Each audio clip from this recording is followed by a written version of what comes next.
You're listening to TrawlCast. Welcome back to TrawlCast. This is episode 20. My name is Seth McClellan. I'm Sean Matthews. That's right, folks. 20 episodes already. It's been a lot of fun. Sean and I have a special episode planned for tonight. Yeah, We're We're going to do our Trawl-O-Ween special. Sean, why don't you tell everybody a little bit more about tonight's episode? Well, ladies and gentlemen, children of all ages, ghouls and ghoulettes all alike, this week, like Seth said, this is the 20th episode. This is big. We didn't expect, honestly, to get to 20 episodes. We kind of just were rolling with the punches, and people keep listening, and people keep commenting and liking and sharing, so we just keep going, and we love all the feedback. But we figure, with it being the 20th episode and it being the end of season 1, we decided to go real crazy. Well, I say crazy, but it's not that crazy. We're going to be talking about Halloween. We're going to, discuss maybe our favorite candies, our favorite horror movies, or maybe some scary experiences and stuff that we've happened to have over our lives. We need to get some sound effects of lightning and like a evil laugh in here too. But that's the plan, is to have some fun. This episode is actually going to be coming out the day before Halloween, which is, I know, our favorite holiday of all. And we just wanted to have fun and give everyone a great send-off, and thank you for a fantastic season 1. And without further ado, let's get right into the Trawl-O-Ween special. So, Seth, you and I have actually did some discussing. we talked a little bit before this episode and actually laid out a little bit more of a game plan for how we wanted to hit this. And I think the best way to start this, because it's Halloween, Seth, what's your favorite Halloween candy? I'm a huge fan of Reese's peanut butter cups. I know that they come in many different forms and styles, and Reese's Pieces, and there's like all these different variations, but I like the old school, traditional, just Reese's peanut butter cups. They're always like the first thing that's gone, or when I was a kid, like we're always like the first candy that was gone from my Halloween candy. Yeah. How about you? So for me, I'm a very, I'm not sure what the word is. I don't want to say elitist, because that sounds terrible, but I'm a huge Halloween freak. I love the Reese's peanut butter cups, but I like the pumpkin versions. They taste better to me. There's less paper involved. Yeah, you know what? Those are good, yeah. And I think I might have even been thinking about, like, when I was a kid, like, before those were even a thing. But you're right, though. Those are the bomb. Those are like, literally the best thing in the world. For whatever reason, I think the chocolate is thinner and there's more peanut butter. It's fantastic. So, but for me, and this is where the contention comes in. A lot of people will not like this. I have a tie for my favorite candy, and one of them is new school and one of them is old school. So the new school is the Cadbury Scream Eggs. They're basically the Cadbury cream eggs you get at Easter, except they dyed the quote-unquote yolk green, so they're supposed to be spooky for Halloween, and I love those. Nice. I get them when they come out for Easter time. I go crazy, and I buy as many as I can, because I don't know why. I'm just a fat bastard, and I love eating them. But when Halloween time comes around, it's one of those things, like, if you know me, you can ask Kara. One of my favorite things to do, I prefer Oreos, but they have to have the orange dyed cream filling. It tastes right. I don't know if it's a chemical in it, but those taste better than the regular Oreos. So the Cadbury Scream Eggs, with them being dyed green, just they tend to taste better for me. And here's the divisive part. I actually really like candy corn. I know a lot of people hate it. Yeah. But I love just a handful of candy corn. I can eat it, no problem. It's just a good classic candy from when I was a kid. I always remember my dad would get the bags of like the pumpkins, and then my mom would buy me a small bag of the candy corn, and I love the candy corn. It's basically just sugar in a triangular form. Yeah. And see, I agree. I also really like it. And, you know, I think candy corn is like the Halloween equivalent of Peeps at Easter. Yep. Because like people feel the same way about those. Like I also love Peeps, and they make them for Halloween time too. They make them now for, you know, shaped as bats or ghosts or whatever. But I like candy corn, and it's like the, you know, the biggest like blasphemy. People are like, oh, it's garbage. Just like, a previous guest on the podcast, Matt Heath, I know for a fact he hates candy corn. He sent me some memes over the you know, previous 3 weeks of October, and it's always something about this is how you eat candy corn, and it's basically somebody slicing a bag open and dumping it in the trash. And I'm like, dude, I like candy corn. Shut up. Leave me alone. And he always likes giving me hell because I like candy corn and he hates it, so... Gets a bad rap. It does. It really... Well, and I understand. It's not for everyone. It's kind of like, you know, like you said, Peeps... You know, I can go either way. Sometimes I'm craving a Peep, sometimes I'm not. A lot of times it's fun to put them in a microwave and watch them explode. There's nothing wrong with that. I actually put another one down here, and it's a kind of a strange one, but like I really like dots, and for whatever reason, like I never get them like outside of Halloween time. I you know, it seems like I know that they're out there somewhere like on the shelf, but usually would always just end up getting them in Halloween. Yeah. You know, when I was a kid and stuff. So for whatever reason, I really like those. I was just going to say, the reason it's you get them at Halloween time, I've seen them out and about, you know, the whole year round.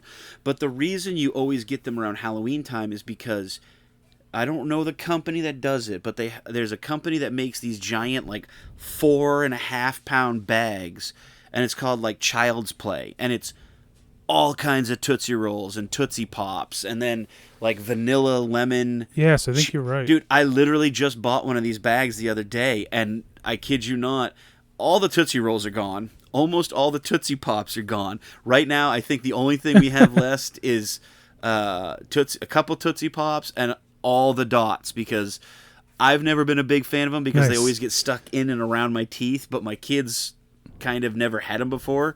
And that's the thing is, like, I know people buy these giant like 5 pound bags of Tootsie Roll products, and then they just give out handfuls of them, because if you reach in and grab a handful, you're guaranteed to get a regular chocolate Tootsie Roll, you'll get a, you know, cherry flavored Tootsie Roll, like a vanilla flavored Tootsie Roll, maybe a Tootsie Pop or two, and then you'll get a box of dots.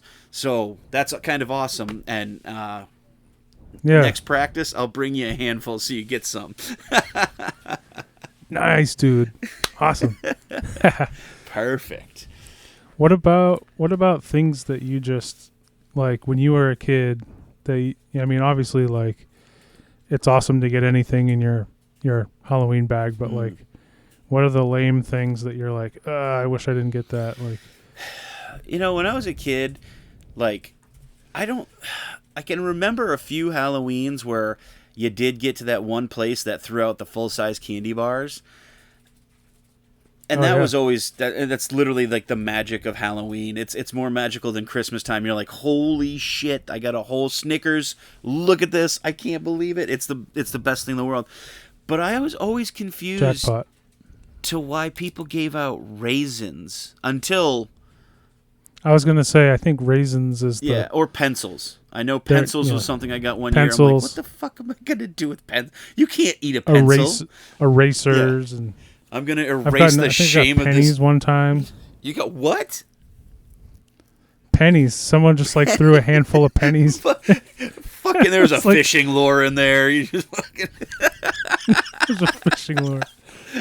Oh, that's crazy. Yeah. It's like It's like a court summons. Yes, there's a fucking pay stub in there from fucking somebody. Some like dusty cough drops. Yeah, they're not even wrapped. It like half wrapped now. You know. But actually, I mean, Miranda and I, one year we didn't have any candy to give out to kids one year, and we had all we had was hot cocoa packets. So like when people were coming to the door, we were giving them hot cocoa packets. You know what though? That's not a bad thing though. It's like it's cold. And, exactly. I was gonna say it's cold. You can go home, and I mean, when I was a kid, my sister and I would come home and like. The typical Halloween thing, you dump all the candy on the floor. Your parents, quote unquote, go through it to make sure it's safe. No, your parents always go through it to eat the good shit and take those friggin' full size Reese's peanut butter cups, or, you know, my dad would steal all my Tootsie Rolls, and I'm like, where the I know I had like 7 or 8 of these things, and my dad's like, nope, and he's chewing them. I'm like, you son of a bitch. But it's the parent tax. Yeah, they got to take their tax out. Exactly. Well, and that's the thing is the like getting back home, you're cold, and I know now tradition that I have with my family is after we trick or treat, we end up scooting over to McDonald's just to get something somewhat warm in the kids' bellies, because you know we've probably been out for 3 or 4 hours because I'm an idiot and I love being out on Halloween night, but. Giving out hot chocolate packets is awesome because, you know, you get home and maybe a kid doesn't get to go to McDonald's or, you know, they don't go to a fancy restaurant after they go trick-or-treating.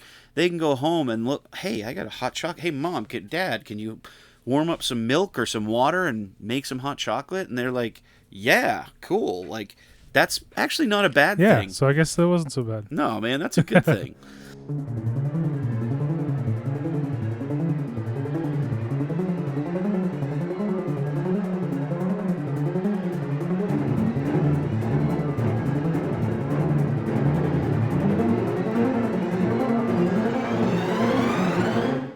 So Sean, when you were a kid growing up, did you have any like favorite costumes that you wore when you were a kid? Oh, did I ever? I actually have 2 of costumes I wore as a child that I still think about to this day, and one of them I kind of want to redo just in a sense because I'm much older and it'll be, I think, in my opinion, way more classier than I did before.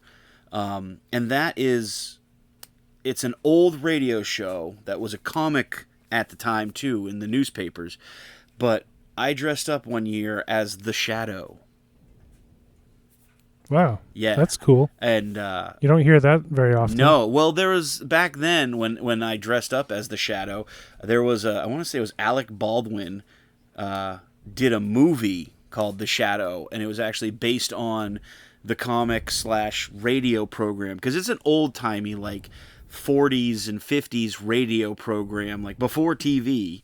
And yeah, honestly, like my grandfather let me listen to some of the originals because he actually got like a box set, and we'd sit down and listen to cassettes of the Shadow, and that was literally one of my favorite superheroes when I was super young because he was basically this super crazy man of mystery, and his costume was he's just kind of like a gangster kind of. Yeah, well, and like it kind of in the same vein of like Dick Tracy, where Dick Tracy was that old-timey's, you know, detective. Like this guy was an old-timey superhero, but he was less Batman, but still somewhat similar to Batman. He, you know, his costume was basically like a wide brim hat, and he wore a scarf over his face, and he had a long cape, and he had like basically this really nice suit on, and he didn't really have too many gadgets. Like he just kind of kicked your ass, and then if I can remember correctly, he was able to like fade into the shadows and like move around the shadows, almost like a teleportation kind of scenario. Nice. And yeah, that was literally one of my favorite costume. Like, that was the one I'd like to redo because I think I could do it much better now that I'm older, and I could buy some nicer suits and really work on the cape and the hat and the actual face scarf and all that stuff. That'd be dope. My second costume that was my favorite is I was a Ninja Turtle. That's pretty much it. Yes. Nice. Yeah, I definitely was too. Several years. I was a Ninja Turtles fanatic growing up. Same. And not just on Halloween. Like they made those sets you could buy that had like all 4 of the turtles kind of masks attached to the nose. Yep. With like, Leonardo came with the swords and like the elbow pads and the knee pads and like the belts, and so I think I had 2 of those at different points, right. And would pretty much just like wear them all the time. Not all the time, but like right. Yeah. No, I definitely understand. more than on Halloween. Well, I'll tell you right now. So Yeah. This is going a little off topic, but I am a super Ninja Turtles geek. I am so bad that I still own all my Ninja Turtles from when I was growing up. All of them. I still have. I wish I owned all mine. I still have every single one of them. I had so many. I have all of them still. I still actually have my Nintendo Entertainment System copies of the first 2 or 3 Ninja Turtles games that came out. Nice. On the Nintendo. I still have copies of them. They probably don't work, but I have those. I have my... One of the hardest games to try to beat. Oh, yeah. Absolutely. Yeah. But I still have the VHS tapes of the first 3 Ninja Turtle movies. They're still usable. I have all my toys. If anyone in my family goes out to do yard sales or something like that, if they see Ninja Turtle stuff, they'll immediately buy all of it for me. Nice. There's actually been times where my mom has shown up at my house and she's like, "Hey, we were out yard sailing this weekend." I'm like, "Oh, cool. Did you find anything good?" And she'll just drop a box of Ninja Turtle stuff in my house, and I'm like, "Yes!" That's awesome. Yeah, so I'm a huge Ninja Turtles fiend. Not to get off topic. That's okay. I had so many figures growing up and all the different stuff, and I was just such a huge fan of the movies and the games and everything. And I had that Nintendo, the first video game poster on my wall growing up for years and years. And so and later on, in more recent years, I've got to meet a few of the creators and get some comics signed and things like that. So I'm definitely jealous just of that. kind of a lifelong fan of that whole franchise. Well, and so here's the question. Not again, we're a little off topic, and that's okay. Who is your go-to Ninja Turtle now? Because mine changed from when I was a child to now being an adult. Mine changed. Yeah. Mine did too. When I was a kid, it was Michelangelo, and now I think it's Raphael. Yeah, literally, are you kidding me? For different reasons, but I'm the same way, dude. Yeah, I think it's because Michelangelo's the fun guy. He's the party guy. And then as you get older, like I know, like right now in my family, we all have our own Ninja Turtles because I have a family of 4. Actually, I have pet rats too, so I think my obsession with having pet rats comes from the Ninja Turtles because of Master Splinter. Dude, that's amazing. But, I mean... teaching them the ways. Yeah, but, I mean, my youngest loves Michelangelo. My oldest loves Leonardo. Kara's a huge fan of Donatello, and I'm a massive fan of Raphael. So our family has them all kind of locked in. We know who our dudes are, and we have pet rats. So I feel like I need a hockey mask wearing sidekick and news reporter to friggin' come in and friggin' live like near me or hang out with me all the time. That was a well worth it off topic. Yeah. Yeah. All right. So that was my two favorite costumes. Getting back on topic, what's your favorite costume that you ever wore? Okay, so when I was a kid, I think it was like 1990.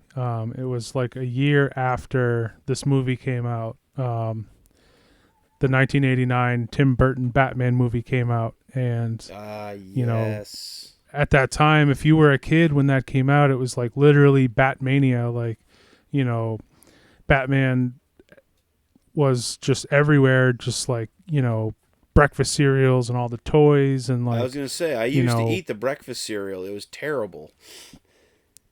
Yeah, it wasn't good at all. And just, you know, that Tim Burton Batman movie with Michael Keaton and Jack Nicholson,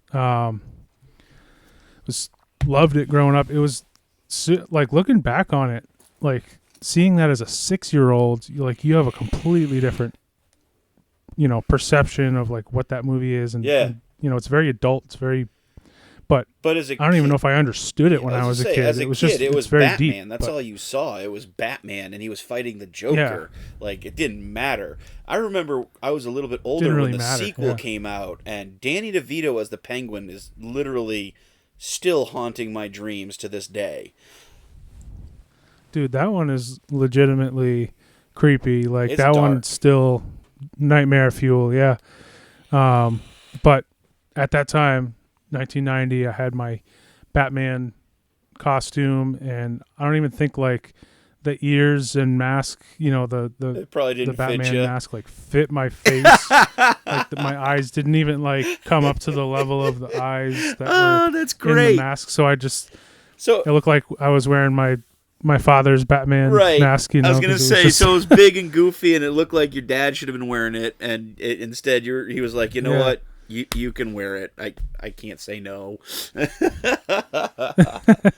That's awesome. So though. I just remember that because, you know, just felt like powerful, like you know, walking around the neighborhood. You're like, yep, I got this. Like I'm Batman. So that, and not my favorite, but like I got to talk about like my go-to costume for like all of the 2010s, because when I started playing local music, pretty much every year you get to play a Halloween show. Right.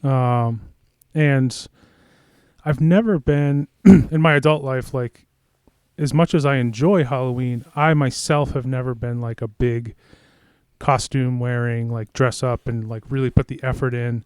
But I went to, it was like Army barracks, and got like a SWAT vest, a SWAT helmet, the elbow pads, the knee pads, nice. and like, you know, some camo pants and like a bunch of accessories. And basically my like, you know, Halloween show get up every single year was like a SWAT team uniform guy. And like I did a bunch of different variations of it. Like I would pretend like I was doing something different and be like, oh no, I'm, you know, doing this year or that. But it was basically all the same components. It was the same thing. It just changed slightly. Yeah. Actually, it's funny. So that's my lazy like costume, but everything was like super high quality. So I'm like, well, I got to get my use out of it. So well, it's funny because my son, my oldest son, one year he wanted to go as a soldier, and I play airsoft, which is basically BB guns, and I had purchased a bunch of stuff for airsoft, and I went out as a soldier with him, and when I dressed up, I actually had a plate carrier. I had like Army BDUs and fatigues. Like I was all dressed up. And it was funny. I remember this one gentleman, we went up to a door. My son said trick or treat. And the guy said, oh, you guys look great. You know, he gave my son some candy, and he looks at me, he goes, when did you serve? And I went, excuse me? He goes, when did you serve? And I was like, I didn't. I was like, I'm just, it's a costume. I was like, honestly, like, I appreciate the military, and I support them, and I just play airsoft, so I had to buy this stuff to play on a specific team one time, and I said, screw it, I can just keep wearing it. And he's like, well, it looks great, and he gave me a bunch of candy and said, Happy Halloween. And it was really funny because I was like, man, I got more candy than I had gotten in years off of one guy, because he thought I had served in the military. And I was like, no, man, I'm not stealing any valor. Like, this is just a Halloween costume. Like, I had the orange tip on my gun and all this stuff, and he thought it was great. So that's funny.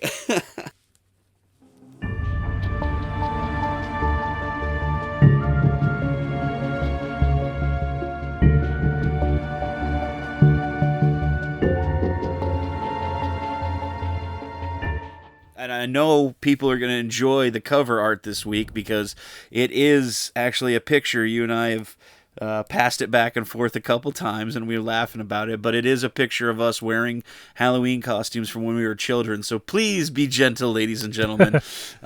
We were young, and it was, for me, it was the 80s. It was the late 80s. Yeah, it was... Yeah, late 80s, early 90s, yeah. So be gentle on us. So speaking of 80s and thinking of that time frame and thinking of what the most prevalent, movie of the time was, thrasher, slasher, horror films. Let's talk about horror movies. I got a couple. How about you?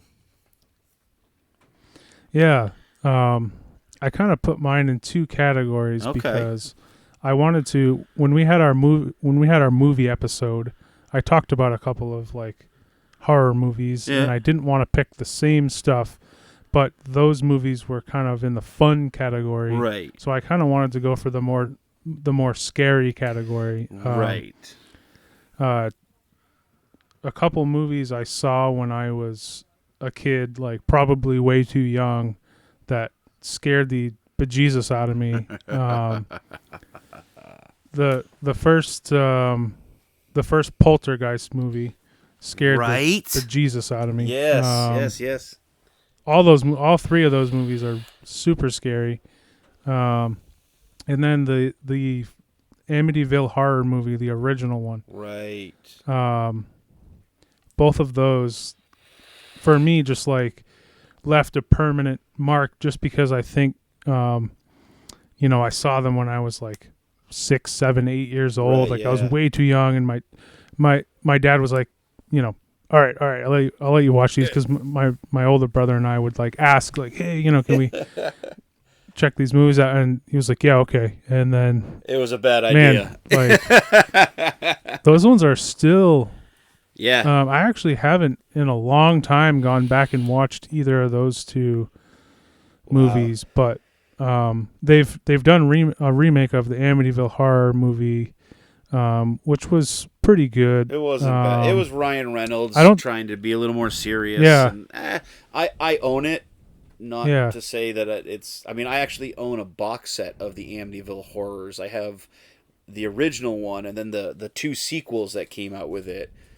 And then I have the remake as well. So I have all the Amityville Horrors. Nice. Yeah. And the Poltergeist movies were just oh, yeah. I don't know, the whole idea of a poltergeist.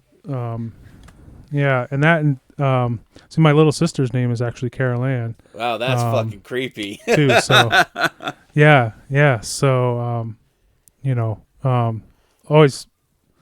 I ended up watching all three of those movies, and I know that there's also a lot of creepy things that happened around the making of those movies. There is, yes. Quite a few of those actors passed away or got really sick, and so I think that's kind of, I don't know. There's actually something called the curse of the Poltergeist movies, and you can look it up out there. But it's there's a lot of crazy things that happened around those. Yeah, the making of those movies. There's a bunch of stuff. I know there was car accidents and things that happened on set, and I know some actors did pass away and stuff. It's definitely got some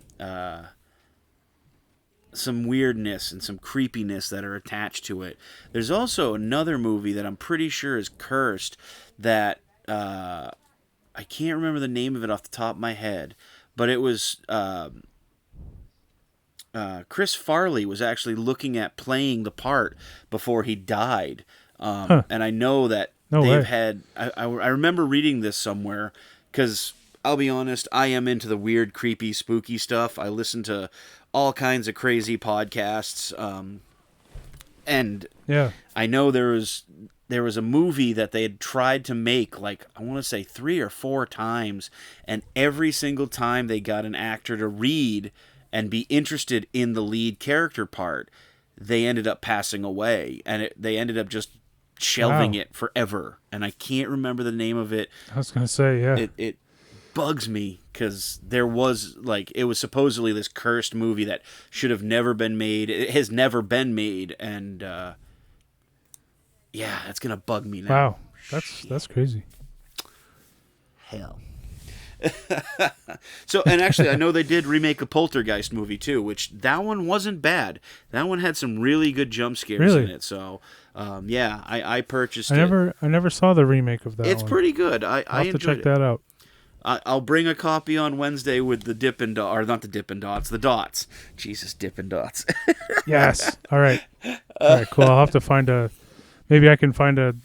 I'm not sure if I can find a horror movie that you haven't seen, but I might have one. Who knows? I've seen a lot. Probably not, though. You've seen a lot more horror movies than I have. Well, and I also worked at Blockbuster, so I had a lot of free time, watching movies. That's true. And I personally, right now, Kara and I own... I'm actually looking at our DVD collection, and it's probably close to, I don't know, 300 or 400 DVDs. Wow. And most of them are horror related. So how about you? As far as, favorite horror movies, or ones that it's almost hard to say favorite, but notable ones, or... Well, my favorite Halloween type horror movie is the movie Trick or Treat. And it's I thought so. It's literally a phenomenal cult classic movie. Anyone who's ever been in, near, or around my house will know that I have a ton of Sam, the little burlap sack head child. Actually, he's the spirit of Halloween. I have a ton of memorabilia and stuff from him. I'm actually looking at like 5 different things in my living room right now where I'm recording this that are just Sam related. And Trick or Treat, it's such a great anthology kind of thing. Like, it's very... it's shot very well, kind of a Quentin Tarantino, like, you go to the future, you go to the past, you're in the present, and then you go back to the past, and then you jump way into the future, and then you jump back, and you're all over the place. But if... I actually saw it for the first time last year, because the Holobash we played was themed like Trick or Treat. Yes. And I felt, ashamed that I had never seen it, and I was like... You kept telling me about it, and I'm like, all right, Sean's going to be like, what the hell, man? Well, and when I show up and I'm like, I've never seen this movie. I know a lot of people who have not seen it, because it was never really, like, I've known about this movie probably, and I can't remember when it came out. It probably... I want to say it was like the early 2000s, like 2001, 2002 or something like that. Actually 2007. I just pulled it up on my Wikipedia page, wow. Or my computer, excuse me. It's a 2007 American anthology horror comedy film, written and directed by Michael Dougherty and produced by Bryan Singer. But nice. It's just this fantastic movie that jumps all over the... holiday of Halloween, and it goes from vampires to werewolves to ghosts to zombies to the traditions and the not necessarily superstitions, but the superstitions of Halloween. Like, for Halloween, when you put out a pumpkin, you don't blow the pumpkin out until morning, like, or you just let the candle burn out. That's a tradition that I still personally, superstition, whatever you may call it, I still personally abide by it because, it is considered, Halloween is considered, the day that the spirit world and the physical world are in the closest proximity to each other. And, back when Halloween, Samhain was beginning to pick up steam, when they carved turnips, not pumpkins, they carved turnips, they would leave the candles lit to scare away any and all bad spirits, or spirits in general, just because they didn't want spirits to come in and start haunting their houses and stuff like that. So that's, a tradition that I keep going with because, I don't need any ghosts in my fucking house. Nope. So that's cool, man. Yeah. And I mean, Trick or Treat, getting back to that, it has some great actors in it. Brian Cox, Anna Paquin. There's a ton of fantastic scenes in it and super quotable things. That I'm thinking of stuff like Charlie Brown, he's an asshole. Like, Billy. Like, there's stuff that if you see the movie, you'll know it and you'll remember it, and it's fantastic. I love it. I watch it every year. I watch it when it's not even Halloween time because it's a great friggin' movie. I actually... That's awesome, man. I'm thinking about it. I have a Sam lollipop in my bedroom right now hanging on the wall. If you've never seen Trick or Treat, go watch it. You will not be disappointed. It is literally the greatest Halloween movie ever made.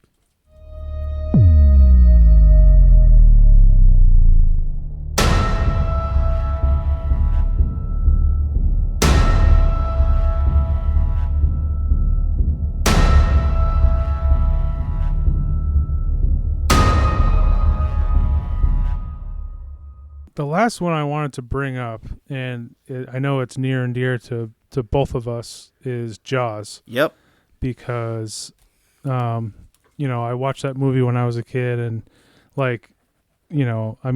everybody has seen Jaws. I mean, I don't have to explain Jaws to anybody, but, the fear of the water and the fear of sharks because of Jaws. I mean, it just...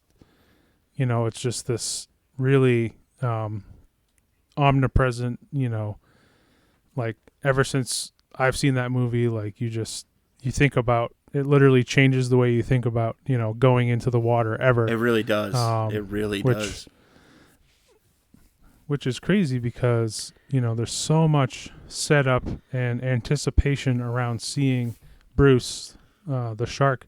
I think he's only actually in it for a very short amount of the actual movie. I was going to say, yeah. Less than 10 minutes of the actual movie. I remember reading somewhere that Bruce from Jaws, he's only in it for 6 minutes or something crazy like that. Yeah. So, and I know that's another one that, Steven Spielberg made and John Williams did the score, and, it became this larger than life thing. But that movie was incredibly hard to make. It was fraught with all of these really big challenges and trying to get the mechanical shark to work, and they did it I think they did it on Martha's Vineyard. It took forever to do. I guess the conditions were terrible, and it took so long. So that's another one that there's a lot of folklore around, right? A lot of a lot of mass hysteria came from that. Actually, I just looked it up. Despite being the main antagonist of the film, he only gets 4 minutes of screen time in Jaws. 4 minutes. 4 minutes. And Jaws was, what, an hour and a half? Yeah, literally. Hour and 45? Probably, yeah. And 4 minutes. Jeez. So, pretty crazy. And, so I just had to bring that one up because, it's also a big theme around Trawl, we kind of adopted, sharks as our sort of Yep. power spirit animal, Yes, it is. and Jaws is kind of the zeitgeist of all sharks, as far as like when you think of sharks, an angry, mean shark, you think of Bruce. you immediately think of Yeah. Jaws. And actually, I just Yeah. looked it up. It's a 2-hour and 4-minute long movie. So for 2 hours, Wow. you don't see Bruce at all. And for 4 of those minutes, That's pretty amazing. 124 minutes, for 4 of those minutes, you get Bruce on screen.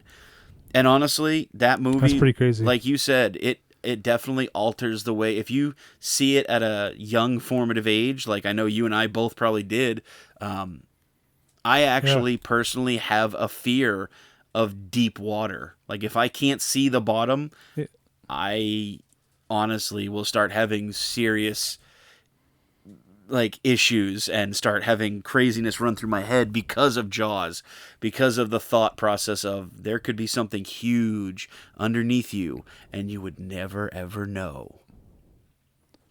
Yeah, me too, for sure. Oh God. And I love fishing, and that's terrible. I'm always terrified on a boat.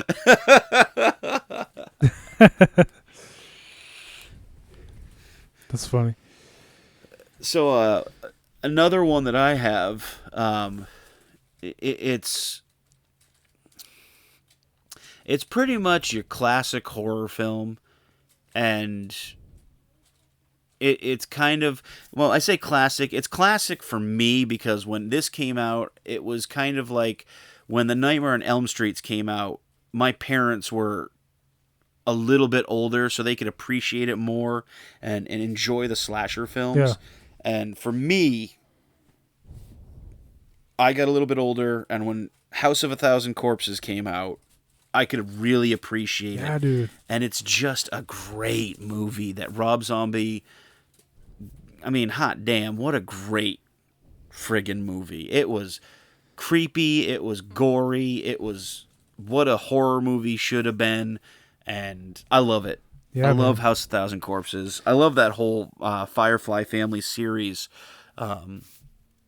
Yeah, those are all really good. It's funny. So I feel the same way. I think I was like right at the right age when that came out, where I could really appreciate it. And like you said, in the 80s, I was still a kid. So like when the Thrasher movies were, or the slasher movies were, big and popular, I was almost a little bit too young to. I watched those later, but House of a Thousand Corpses came out. I was already like a huge fan of Rob Zombie. Yeah. So I was into it for, that's what got me in the door. But then, him making it feel like a kind of like a, vintage, Right. slasher, grindhouse sort of movie. I love all the larger than life personalities. And just recently, Miranda had seen the other two, Devil's Rejects, and I think the third Three one, from but, Hell. Yeah. But never House of a Thousand Corpses. So we just watched it again like 2 weekends ago. It's such a classic movie, man. Such a good movie. So that one's fresh in my mind. That's such an awesome one. I didn't realize one of the main characters or the kids, Rainn Wilson, Dwight from The Office, before The Office, was in that. And it's just so funny to see him because he's one of those actors that's kind of typecast because he spent 9 or 10 years on The Office, and you can't look at Rainn Wilson and not see Dwight.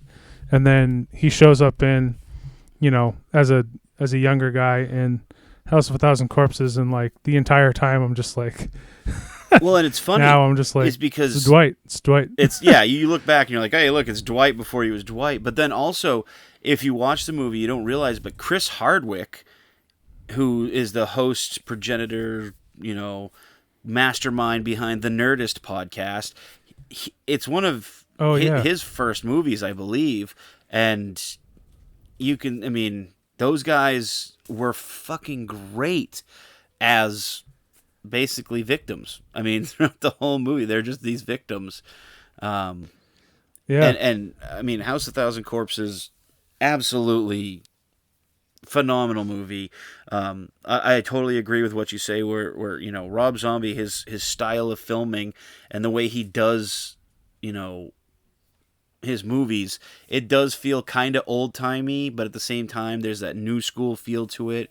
And I know I just watched. This was a few months ago, but I watched 31. That's a good movie. I've watched I watched pretty much all of his movies because I really like his style, and I feel like what he's doing for movies is exactly what I want to see for horror movies. Kind of fucked up, kind of crazy, but at the same time, you got to pay attention and think a little bit to get through some of it. But yeah. I really like he has great dialogue, great kind of one-liners, and stuff to pick up on. Like House of a Thousand Corpses has a million one-liners. Oh, yes, it does. That are just kind of hilarious later to think about. Or I remember having the soundtrack, and it has a bunch of those in between all of the songs. So right. You get to kind of memorize all of those. It's a great movie. I got nothing better to say. The House of a Thousand Corpses, for sure, is a great movie, and I love it, especially around Halloween time.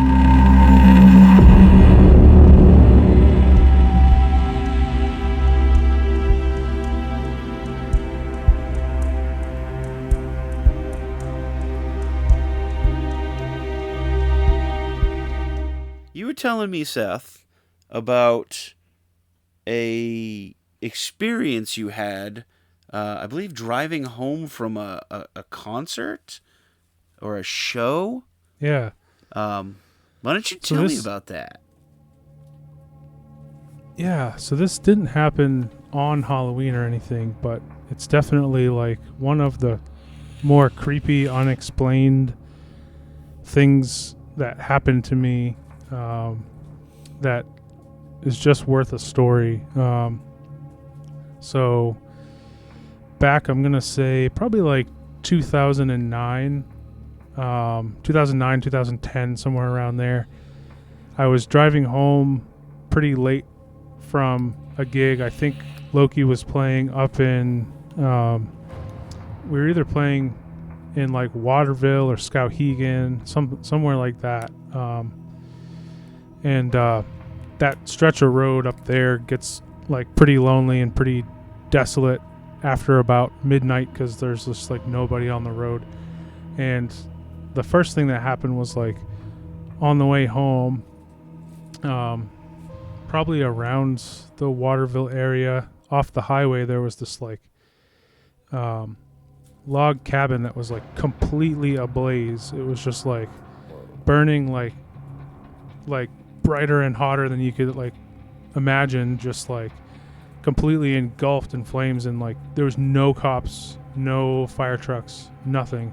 I just drove by in this I was on the highway, so it wasn't even I could pull off or do anything or try to knock on a door. So I just drove by, and I'm just seeing this completely emblazoned log cabin, and I'm wow, that was crazy. Did that happen? It was one of those things where nobody else was driving by, nobody saw it. So that was kind of the first strange thing that happened. So that was on my mind, and I was going back south. I hit the 295 exit that's around Augusta, where you can get onto 295, and I got all the way down to what's called the Falmouth Spur. I know you're familiar with it. It's basically the connector you can take in Falmouth to cut across and go on to 95.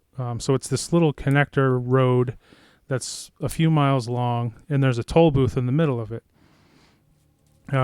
So there's, like I said, not many cars on the road. There's no signs, no indication of any, detours or any exit closing or anything like that. Just totally normal, night. I take a right to get on the Falmouth Spur, and it's probably about a mile from the exit to the toll booth. And I get up to the toll booth, and all of them are closed. Nobody's there, and all the gates are down, so you can't go by. And there's like some cones around, but there's no people. And I'm like, what's going on? Like, I can't get by. There's no toll booth. There's no, like, sometimes when like the attendant is taking lunch or something, it'll just say, you know, pass through. You don't have to pay the $1 or whatever. Right. Nothing like that. There was just no people. And then, so I literally stopped my car, probably like 20, 30 feet from the toll booth, and I sat there for like a minute, and I'm like, what should I do? Should I like turn around and go back to 295 and then just go that way, or should I, like, what should I do? And then this like small, like, I'm not even kidding, there was like small Indian gentleman, probably like 5 feet tall, comes over to my car eating like a Granny Smith apple. I'm not even kidding. He didn't have any like uniform on or anything. I rolled my window down and I was like, hi, do you like work for, you know, the like the highway, like the toll, you know? And he didn't say anything back, and I was just like, can I go through here? And he just takes a giant bite of his apple, and he just looks at me and he goes, sometimes people don't do the right thing. And then he walks away. What? And I'm like, what? I was like, I felt like Jim Morrison in like the Val Kilmer movie where he has like the desert sequence when he's like hallucinating. Yeah. And he's like imagining this happening. I'm like, did anybody else, like, is this actually happening? So this guy just like says this, and then he walks away. And then I was like, okay, I turned back around and went back to 295, because in that section you can get back on there if you head back the other direction. Luckily, because most off ramps, you don't have that luxury. And then like 2 weeks later, I was telling someone this story, and I was like, what in the heck? Like, what's this about? Like, I was just trying to make sense of it. And somebody said that, like, apparently the police were doing, they had, like, quarantined off a section of the highway because there was somebody who was wanted that, they like from another state that they were trying to catch. And so they were setting a trap on either side of the spur, and they were trying to catch him in the spur. And you just drove So I'm through. wondering. And I just drove through, and I had no idea. There was no indication. That's so I'm thinking, crazy. like, did I actually come face to face with the guy who was wanted, and he was, or he was was it a just cop? eating Or an I have apple no saying, idea, but sometimes people do. Oh my god. sometimes, and that's like cycled through my head a cajillion times for like the next 10 years. Is sometimes people don't do the right thing. Dude, that's so crazy. Just like, oh my god. Oh my god. Yeah. So anyway, there's my creepy story. So why did I do this podcast with, lights set to red and oh my god, I'm an idiot. Oh man. I'm gonna have nightmares, dude. Well, and I guess I could tell my scary story now that I'm officially freaked out and creeped out. Okay. So, mine is similar to yours, where it wasn't on Halloween, and I'm not entirely sure of the time frame. But growing up, my grandparents have lived in the same house ever since I can remember. And when I was growing up, my grandmother and grandfather used to tell me about their ghost that lived in their house named George. Now, George was a nice guy. He liked to play pranks, and sometimes you'd hear him like walking upstairs or knocking on a wall. It was nothing ever really malicious or scary. It was just kind of like you'd be standing in the living room, there'd be nobody there, and all of a sudden you'd feel like it feels like somebody's staring at you, and you turn around and it's like, nah, there's nobody here. And, if it was late at night, you're laying in the living room, because the thing was, I'd go spend the night at my grandparents' house for a weekend, and then, like, my sister would take the next weekend, and then one of my cousins would take the weekend after that. So, like, every 3 or 4 weeks, I'd spend the night at my grandparents' house again. And, this one time, I want to say I was probably around 5 or 6 years old, maybe even younger than that. In my grandparents' house, you walk into the living room if you go through the front door. And back then, you could walk into the living room, and then there's basically a doorway that led into the dining room / kitchen. And then off to the left, in that little doorway, was a hallway, which went down to the bathroom, the bedrooms, and it went into my grandfather's office, which was the first door on the left. Now, my grandfather's office, he also put a bed in there, so when I spent the night, I could stay there. And it has this very small closet in the office. It's probably, I don't know, 7, 8 feet long. Excuse me. Maybe only like 2 or 3 feet deep. It's basically enough to hang up some suits, because my grandfather, when I was younger, he was in the state legislature. So I remember this happened a few times to me. It wasn't just one night. This happened like 3 or 4 times, maybe even more. I remember spending the night there, and I went in, my grandmother tucked me in, said goodnight, gave me a kiss and whatever. And I remember laying down in the bed in my grandfather's office. And it was a very quiet night. I remember the first time this ever happened to me, it was dead silent. And my grandparents live in the woods, in the country, like, there's no traffic, you don't hear cars.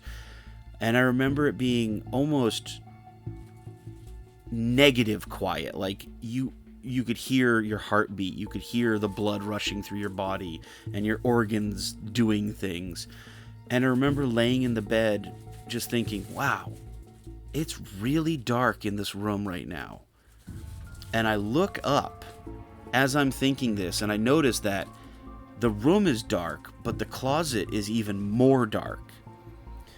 And as I'm looking at the closet, I kind of am scanning it, just kind of trying to let my eyes adjust to see the closet.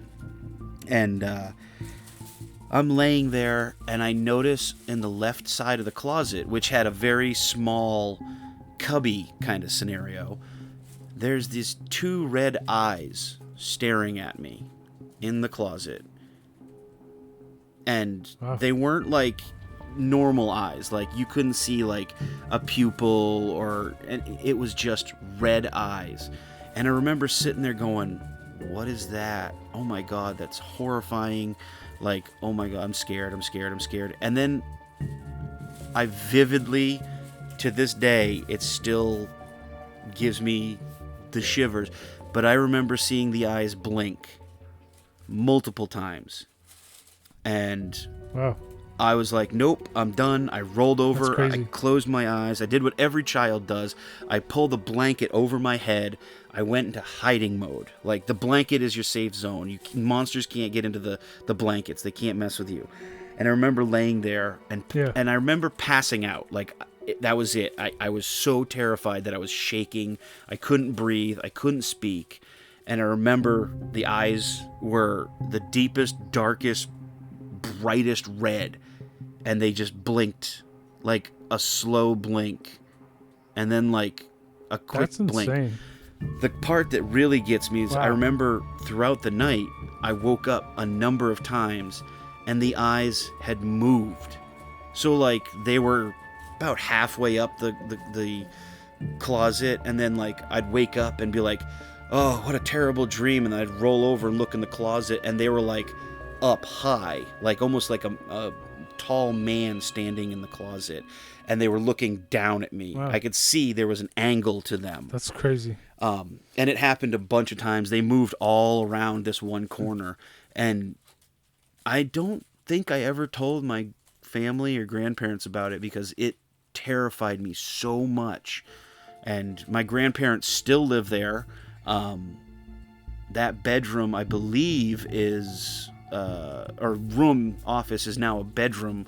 That the closet's been redone. They got rid of the little cubby, so it's just a square, closet. But to this day, that friggin' closet, those eyes, and it happened to me multiple times. It wasn't just once. I remember specifically after like the third or fourth time, I refused to sleep in that room. I always slept in the living room with lights on and the TV on because I was terrified Don't blame you. of those eyes. Dude, I hate stuff like that. That's terrifying, man. It was Wow. literally like I'm sitting here again. I'm in my living room right now. The only real light I have is my computer screen, and both my living room light and my dining room lights are all set to this deep red color. And I'm seriously starting to have like the chills because thinking back and just seeing honestly, Wow. that closet's probably 7 feet tall. And those eyes were right at fucking 6'9", like massive, dark. And in that closet was pitch black, like almost absorbed That's light. crazy, and man. I saw these red eyes, and man, it still scares me to this day thinking of those fucking things. So that's my scary story. I'll be honest, the next day I remember getting up and looking through the whole closet, and there's nothing there. There's nothing that would have illuminated. There's no flashlights or Christmas lights or, battery operated something or other. And these were like big eyes. They weren't like little dots of red. These were seriously like human-sized eyeballs that were, placed like as they were on a face, and seeing them blink, I remember that so vividly because like the first time was slow, like almost like a satisfactory kind of just nice and easy, like, yeah, this is gonna be fun. And then I remember them a couple times blinking fast, but they just stared straight through me, and it terrified the shit out of me. Dude, that is terrifying. Wow. So that's my scary story, ladies and gentlemen. We should probably have a warning before that so kids don't friggin' listen and are like, what the fuck? Yeah.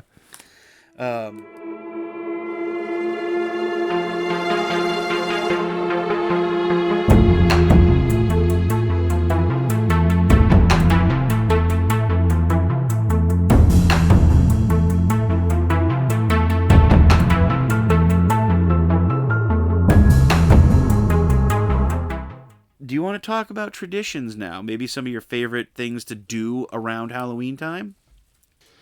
Yeah. How about you go first? Okay. Because it might spark a memory for me. I don't have a whole lot of really strong traditions around Halloween other than maybe some shows. Maybe I'll talk about Maybe you can talk about yours first, and I can talk about a couple of fun Halloween shows. Right, yeah. So, some of my favorite traditions for Halloween, I really love the act of just carving pumpkins and doing different faces, maybe getting really intricate and crazy with the detail. I also really like to take the pumpkin seeds, and Kara and I will take them, rinse them off, dry them off, and then roast them with some olive oil and sea salt and make like a snack. I'm actually literally sitting here. I have a Tupperware container that can fit like 2 regular sized, peanut butter and jelly sandwiches in it, and it's full to the very tippy top of pumpkin seeds that we've roasted. Nice. So I really like doing that. Another one of my favorite things is going out to like the haunted mazes and the haunted hay rides, like the stuff that you normally do. And I know this year is much different than years in the past where you really can't do the haunted mazes or the haunted hay rides. But I know in years past, we've taken our kids and we've gone as a couple to places that, you can do like a haunted house. You walk through, you get some jump scares and stuff like that. And I've always really enjoyed, like, even if it's a daytime haunted hayride, like those are fun because you kind of can relax. The cool airs on your face. You're wearing a sweatshirt. It smells nice, and you're enjoying the season. And I think that's one of my favorite traditions is to get out there and, maybe go apple picking or, go to a place where they have like a pumpkin patch and you have to walk through and pick your own pumpkin. And I love those kind of things because, I mean, realistically, just doing stuff with friends or family is super fun. And especially around this time because there's always something exciting to do. This year we were trying, we spoke about it a couple weeks ago, but Kara and I were gonna go take a trip to Sleepy Hollow, New York. Decided against it just because of the pandemic. Oh, wow. But we are in the process of planning like a vacation there next year around Halloween time so that we can enjoy the season and go see, Sleepy Hollow, maybe hit Salem, take a long way around to get to Sleepy Hollow. But yeah, man, that would be awesome. Yeah. So those are some of my favorite traditions. Like I said, carving pumpkins. I love the pumpkins. I always do like a standard traditional triangular eyes and, a grin or whatever. I've tried in the past to do some of the fancier pumpkin carvings. I'm not very good at it, but I try and I have fun with it. But definitely carving pumpkins is one of my favorite things to do. We just did it this past weekend, and I love it. Yeah, man. I saw those pictures looked awesome, man. You guys, it's cool to see all you guys together carving pumpkins as a family and stuff. That's awesome. Yeah, man. and like I said, that's a favorite tradition. We do it every year. I personally, I'll probably carve 4 or 5 pumpkins in October. Wow. And it's just because I love doing it. I love, maybe going crazy and trying to do a really detailed, intricate one, and then maybe doing not such an intricate one, just a traditional, like I said, triangles for eyes, and maybe there's a nose, maybe there isn't. It's just fun because you can do so much with a vegetable that, also gives you a snack if you do it right. Exactly. That's awesome. And speaking of that, I'm going to have some while you think about some of your traditions and what you like to do or, Yeah. So it's interesting. Like, I really love Halloween and, so doesn't my wife Miranda. However, like, for whatever reason, like, we haven't, since we've been together, formed a whole lot of, like, traditions that we do every single year. We might one year we might carve pumpkins, and we are huge lovers of Salem, Massachusetts, and we usually go down in September because it tends to be like it's chaotic in October. It's easier to go down. So like we'll actually go down. We're huge fans of going anywhere where there isn't as many people. Like we'll go to everything on the off time because we're kind of like, we're into our own stuff and like we're not a huge fan of crowds anyway, really. So it kind of is just part of our personalities, but like we like to do everything a little bit on the off season or at a different time. So like for the last 3 or 4 years in a row, this year would have been 4 years in a row, but for the last 3 years, we've gone to Salem in September and actually spent a good amount of time. 2 out of the 3 times we stayed for a whole week. And one time we ended up going for 2-3 days, but absolutely love Salem and just the history, the museums, just learning, just the vibe. It's a really cool town. So that's something that I guess you could kind of say is a tradition that's around Halloween time. But one thing that always usually tends to happen on normal years is Halloween shows. Yes. We love we've gotten to play a Halloween show with Trawl last year. It was like I think it was last weekend last year. Yeah. To the day. But we missed out this year, obviously, because of the pandemic. But I think for the past pretty much, over a decade since I've been playing in bands, pretty much every year we've had Halloween shows. One year, one of the most fun years, Loki played in Massachusetts. I think we played down in Haverhill. We all dressed up as like classic WWE, WWF characters. JT was like the boss man. Excellent. Boyer was like Mick Foley.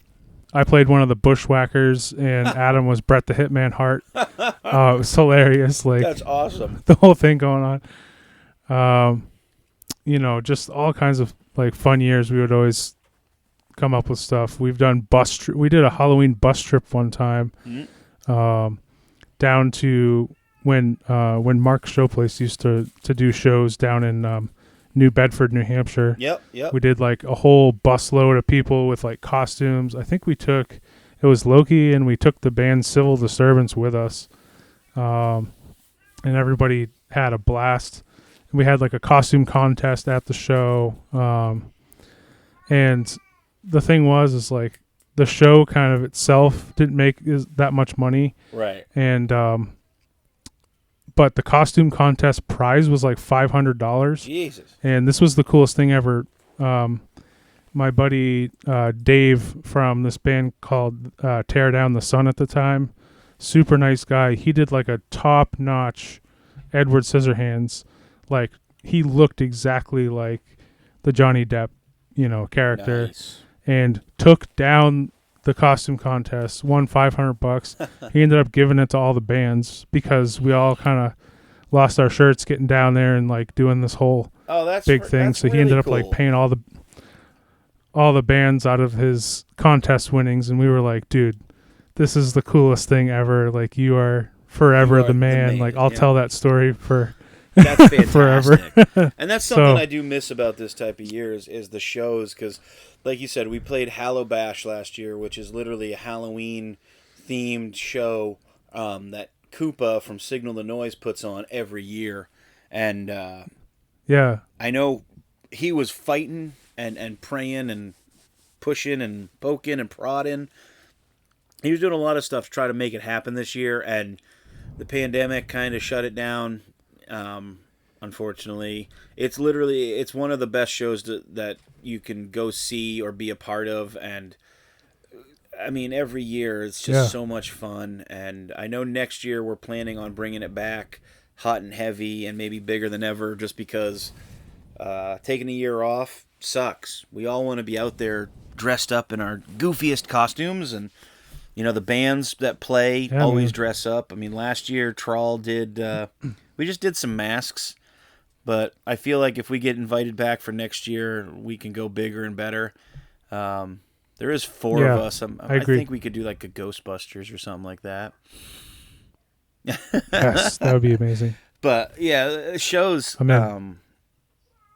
That's always a big thing around Halloween time, because, I mean, how can you not have some good old-fashioned rock and roll or heavy metal or funk metal and have a Halloween party in at the same time? It makes sense. People have fun. You can have some drinks.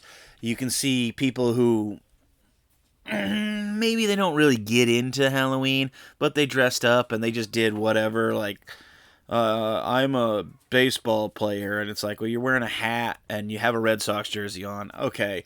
But then you see people that are like, you may have a problem. Like, financially, you are in the hole $500, $600, $700 on this costume. Not to mention the makeup and the hair, and you got contact lenses too. Like, oh God, all right. Like, there are some people that go all out. I've never been able to go all out because I can never make my mind up and decide if I'm gonna go as, a slasher or so. I just kind of throw something together last minute usually because I can never make my mind up. Yeah. And I'm stuck with that. But it's always good to see people out enjoying the holiday, and I miss it. Next year will be big and bad. Me too. It's going to be fun. But yeah, shows, man. I think that's one of my favorite things about Halloween too, is shows. Jeez. Now that I'm thinking about it, I'm getting sad. We'll get back there. Yes, and it'll be awesome. It'll be even more awesome. Exactly. That's how the mentality should be. Well, ladies and gentlemen, I think this is a good place to end season 1 on. We've laughed, we've cried, we've been horrified.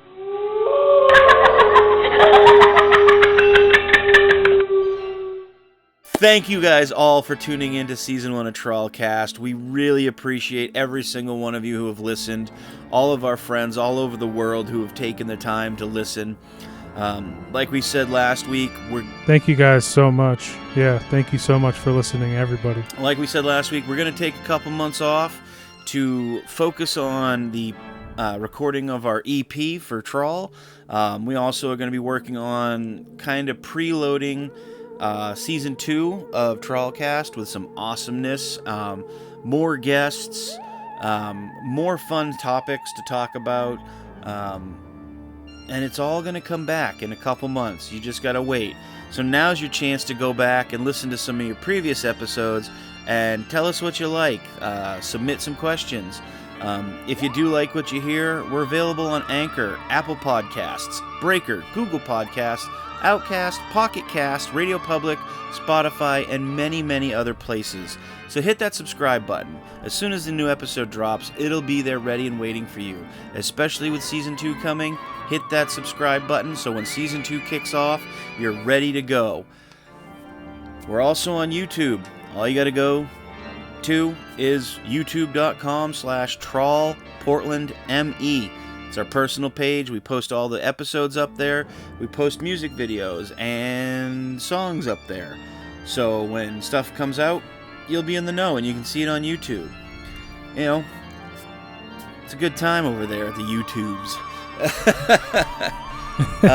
If you're able to, rate and review us 5 stars. Give us a little write-up of what you liked and what you hope to hear from the episodes coming in Season 2. If you'd like to send us a message using the Anchor.fm app, all you got to do is go to Anchor.fm/TrawlCast and find the Send Us a Voice Message button. Hit it, record, send it in. We'll incorporate it into an episode. If you want to submit a question, comment, show suggestion, or send a voice message a different way, cast a line to us at trawlband@gmail.com. For more things Trawl and Trawl related, all you got to do is go to www.trawlband.com. Again, thank you guys so much for listening to Season 1 of TrawlCast. These 20 episodes have meant a lot to me and Seth, and we couldn't have done it without all you guys, the listeners. You've been amazing. Thank you all. So, until January 8th, my name's Sean Matthews. I'm Seth McClellan. This has been TrawlCast, and we will see you for Season 2.